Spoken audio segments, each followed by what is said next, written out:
नमस्कार। हमारे चैनल में एक बार फिर से सभी दर्शकों का स्वागत है।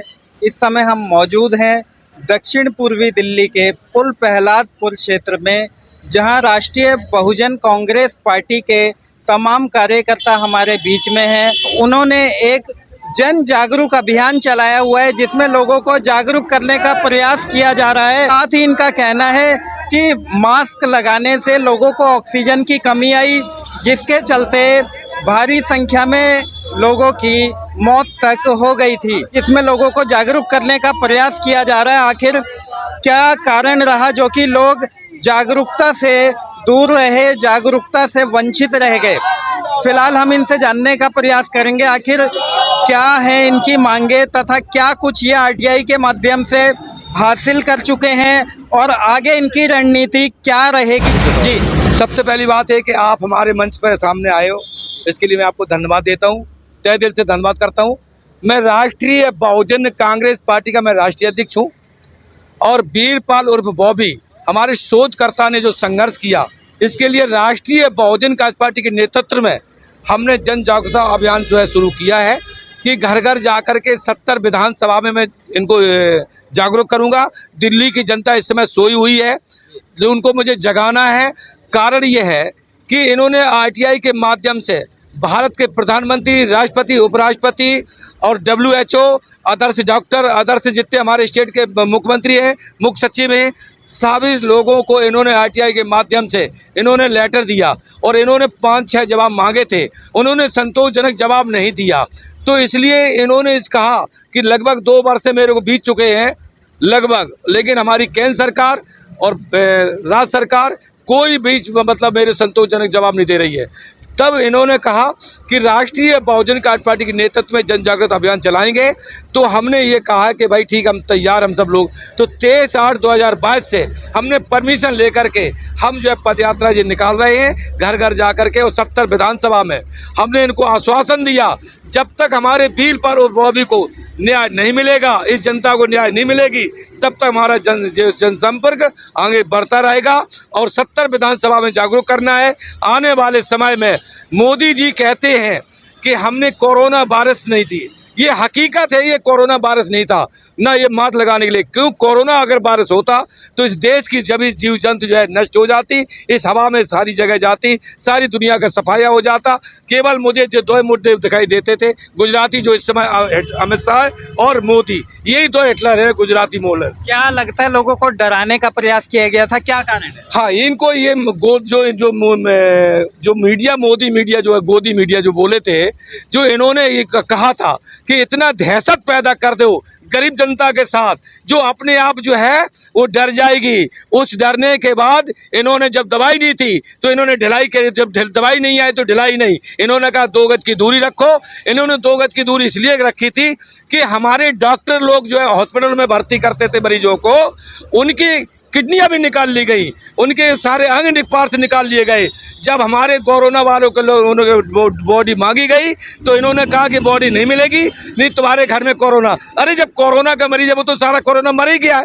मरे भाई, मृत्यु के बाद कोरोना कहाँ से आ जाएगा? ये गधे हैं, इन्हें कोई जानकारी नहीं है, इन्हें यही पता नहीं है कि हम क्या कर रहे हैं क्या नहीं कर रहे।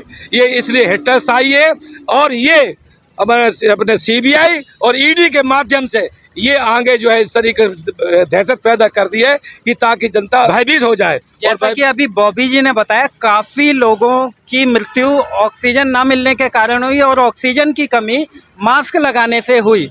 क्या कहेंगे, क्या सरकार को इस बात की जानकारी नहीं थी कि मास्क लगाने से? देखिए, इन्होंने वीरपाल बॉबी ने हमारे 19/4/2021 को जब पत्र के द्वारा इन्हें अवगत कराया गया था तो इन्होंने इनको बोला भी गया था कि देखो ऑक्सीजन की कमी के होने के कारण, क्यों कि मास्क अगर लगाओगे तो मनुष्य के फेफड़े कमजोर हो जाएंगे, सर्दी जुकाम हो जाएगी और उनमें बारिश नहीं होगा तो तुम बीमार हो जाओगे। तो वो जब मतलब वहाँ जाके भर्ती कराओगे तो वो लौट के बॉडी वापस नहीं आएगी। तो इसलिए आज जो है इन्होंने जो काम किया है, इन्होंने सही तरीके से है।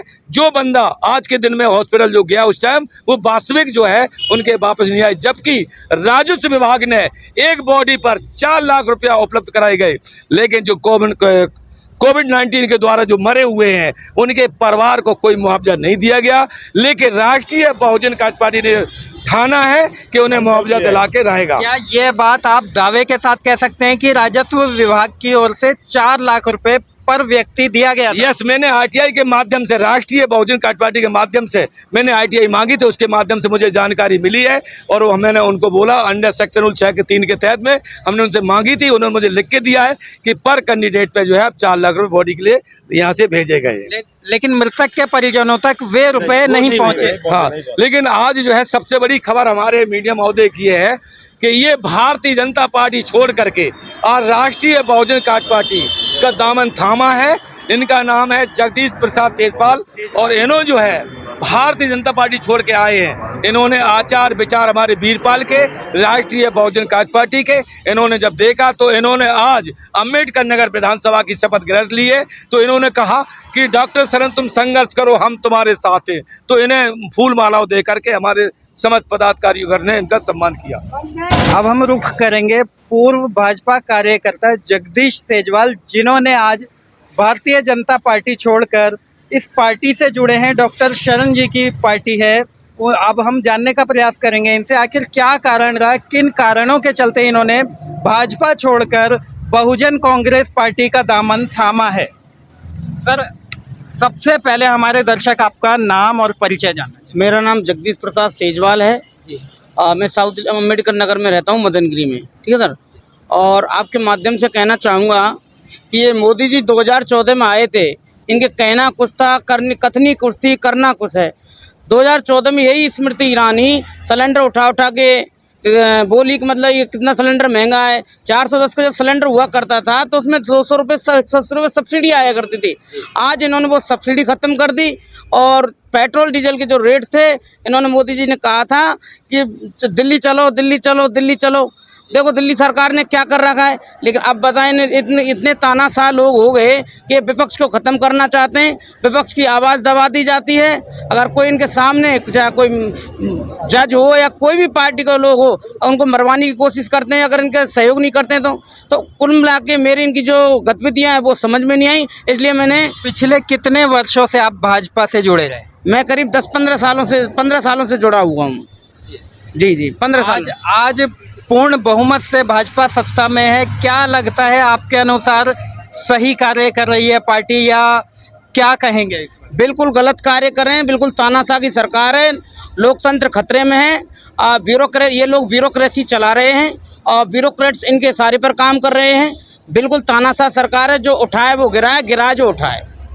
हमारे बीच में अभी मौजूद थे जगदीश सेजवाल आज ही इस पार्टी से जुड़े हैं, जो कि पिछले 15 सालों से भाजपा के कार्यकर्ता थे, जो कि भाजपा के कार्यों से संतुष्ट नहीं थे। आज उन्होंने यह पार्टी ज्वाइन करी है। आप देख सकते हैं तमाम कार्यकर्ता हैं राष्ट्रीय बहुजन कांग्रेस पार्टी के।